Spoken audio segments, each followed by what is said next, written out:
Hello mountain bikers, and welcome back to your favorite gear show. 2022 is off to a rowdy start so far, as the current parts shortage does not seem to preclude companies from continuing to launch new stuff, and we're here for it. In today's episode, we'll dissect some fresh new pedals, protection and riding apparel, but before we get into the reviews, time for our customary industry roundup with a month in a minute. Let's dive in.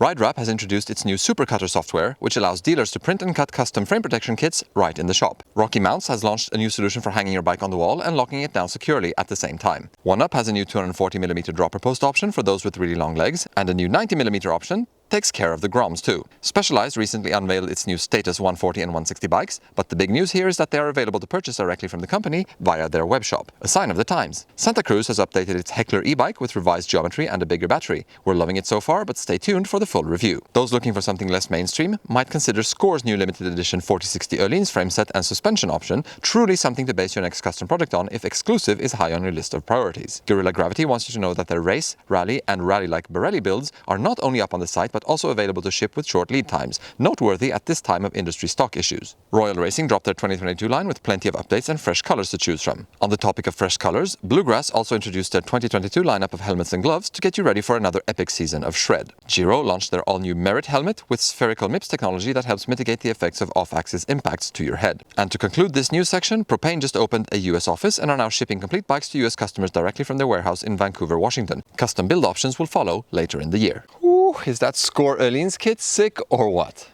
Okay then, let's jump into the reviews. We've covered quite a lot of new products from P&W Components lately, and the company is clearly on a roll as they've just jumped into the flat pedal market with the all-new Loam pedal. The Loam checks in with a somewhat unusual tapered shape that is wider towards the crank arm than it is on the outside. Furthermore, the pedal body is also convex in shape, with the leading and trailing edges being thinner than the middle of the pedal. This is offset by the sharp rounded pins, which provide a modest amount of effective concavity once mounted. The axle system consists of a fairly classic spindle that runs on a set of 1 roller bearing and 2 sealed cartridge bearings per side. The pedal can be taken apart with just a pair of Allen keys, 5 and 8mm. We've had some fairly mediocre experiences with convex pedal shapes in the past, so it came as a surprise to us when the Loam delivered good grip and a solid connection with our shoes. In the dry, the pins do a great job of making up for the lack of concavity in the pedal body, and the Loam produces a confidence-inspiring feel under the foot. There are 4 pins right along the outside corners of the pedal body, and we think this pin placement helps the shoe dig in and hang on. The tapered shape of the Loam seems to work well enough in practice too. The pedal feels fairly roomy, and the small inboard bearing bulge should stay out of your way unless you really like to push your feet up against the crank arms. The slim edges of the pedal body will help it avoid getting hung up on rocks, and the rear loading pins can be easily replaced should you manage to grind your pedal into one of those pesky trailside objects anyway. On wet rides, the large flat section in the center of the pedal body can become a bit slippery, so if the mud really starts to build up, the pedal will deliver less grip than some competitors. Longer pins or more pronounced concavity will work better in such conditions. P&W wanted to design a pedal for the everyday trail rider, and we feel like they have delivered on this goal. All in all, the new Loam pedal is comfortable under the foot and produces quite a bit of grip in the dry, while allowing for quick foot adjustments if needed. The modest amount of concavity makes it somewhat less dependable in really muddy conditions, but overall it will be a good companion for most kinds of riding. The best protection is the one you're willing to wear when you ride. These days, the race is on to produce guards that can be pedaled around in all day, yet offer enough protection to make a difference when you actually crash. POC's new Oseus VPD guard falls straight into this category with the Level 2 certified pad housed in a comfortable and pedal-friendly slip-on design. The Oseus is built around a soft, slip-on sleeve equipped with a stronger abrasion-resistant fabric up front. The main protective pad is made from flexible VPD material, which is also found in 2 small auxiliary pads down the side of the knee joint.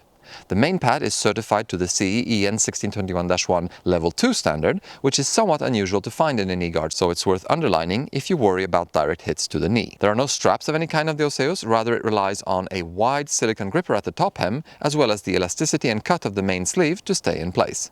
Slipping into the Oseus for the first time, comfort and cut are the first 2 words that pop into mind. The flexible fabric of the main shell feels very soft on the skin, and the size and shape were spot on for this tester. 1m84 or 6'0" and 88 kilos, the size L was perfect. Even though there is no cutout behind the knee, the thin fabric remains comfortable even when bunched up, and the main protective pad hugs the kneecap thanks to its curved shape. The result is a guard that feels very confidence-inspiring without any excess bulk. Pedaling with the Oseus feels very natural, and the guard soon makes itself forgotten in action. There's an extra layer of articulation in the fabrics between the main pad and the sleeve, which provides all the range of motion needed to accompany your every move. The silicone strips at the top hem are reasonably grippy, although not as much as some others we've tested. Over the course of longer rides, the Oseus does a good job of staying in place. We found it would eventually slip down on the leg just a little bit, not to the point of becoming detrimental to performance, but just enough so you can feel the top of the main protective pad on the top of your kneecap. Since there are no Velcro straps or other adjustments available on the Oseus, it's crucial to get the fit just right for your anatomy with this one. Try before you buy, if possible. The Level 2 certification translates to less impact force transmission, and although we've not crashed in these guards so far, slightly unscientific testing methods reveal good impact protection. The low profile and tight cut of the Oseus also ensure that it will do a good job of staying in place if you should happen to end up rolling around in the dirt. Finding the right pair of knee guards for you is all about balancing different features and aspects against your specific requirements and preferences. The Oseus VPD aims to please a large potential group of riders for anything from backcountry epics to days in the bike park. The low profile and high comfort factor make these a great choice for anybody who pedals their bike a lot, but still wants the peace of mind of proper protection when needed. Yes, the Oseus VPD price tag puts it right among the most expensive options available, but you do get a very well finished product that delivers above average protection in the category. Riding bikes and caring about the environment go hand in hand, so it comes as no surprise to see more and more companies take a more eco-friendly approach to producing their gear. Leatt is committed to the planet and has put a lot of focus on going greener with their 2022 range of riding apparel. We've checked out a few samples to see what gives. Starting off with the packaging, the new Leatt gear shows up in fully biodegradable bags made out of cornstarch and water-based inks. Leatt has replaced all its MTB and Moto product packaging with this new eco-friendly option, and they are also using consolidated shipping to deliver products around the world. Jumping into the new trail range, the MTB Trail 4.0 jersey is made with warm yarn, a sustainably sourced fabric that is soft to the touch and great at wicking away sweat. This jersey features a tighter fit, and this tester found he was better off sizing up from his usual L to XL. There are plenty of pockets around the back for stashing a small bottle and some snacks or maybe tools, and one zippered option for valuables. The lower hem features a grippy strip that helps hold the jersey in place. Opt for the short sleeve 3.0 version made from moisture-cooled fabric as the temperature climbs. Moving on to the Gravity 2.0 jersey, this one is made from a cotton-like material derived from utilized tree pulp in Austria called tencel. Tencel is great at controlling body temperature and feels super soft on the skin. Long sleeves for that little extra coverage, and the relaxed fit that runs true to regular sizing. There's a goggle wipe that doubles as an internal pocket, but without a zipper we wouldn't use it for valuables. This is one that you'll use for riding, but also makes a great everyday shirt to wear around town. If you want a short sleeve option made from tencel, check out the All Mountain 2.0. The Enduro 3.0 pant is all new for 2022, and Leatt put a lot of thought into this one. Made from 360 stretch material, it is lightweight yet robust. The pedal-friendly cut will work either with or without knee pads, and the fabric has been treated to withstand mud, dust and light splashes of water. There's a 3-layer waterproof panel in the seat area, which is a great move to help avoid that horrible feeling of sitting on a wet saddle. A ventilated yoke in the rear and ventilation holes around the back of the knee and inside the thigh help promote better breathability. There are a total of 5 zippered pockets, which gives you plenty of options for storing essentials. The phone will fit in the 2 bigger pockets on the thighs or in the pocket at the rear of the waist, so you should be able to find a place you're reasonably happy with. We will say we wish the 2 top pockets were slightly bigger, as this is our preferred option for carrying the phone in a safe place, but the available choices will get the job done. The overall fit is relaxed, and we found the 3.0 pants super comfortable on the trail. The fabrics are tough without being heavy, and you can easily wear this pant for anything from backcountry epics to days in the bike park. To conclude this quick overview, a very specific piece, the Trail 3.0 jacket. This jacket features a thin, waterproof and breathable fabric coupled with a thicker insulated front panel. This mix is intended to provide good protection from the elements, keeping your core warm while letting your arms and your back breathe a little bit more freely.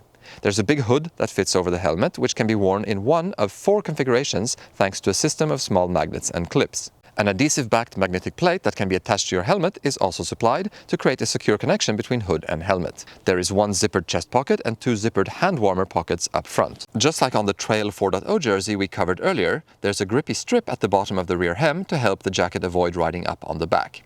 We haven't been able to test this one much yet, but what we can say is that it is a light and comfortable jacket that makes a lot of sense if you ride in cold and windy weather. We sized up to an XL, but that is probably not necessary. There's a lot of room around the midsection of the jacket, so you can most likely stay with your normal size for a more athletic fit.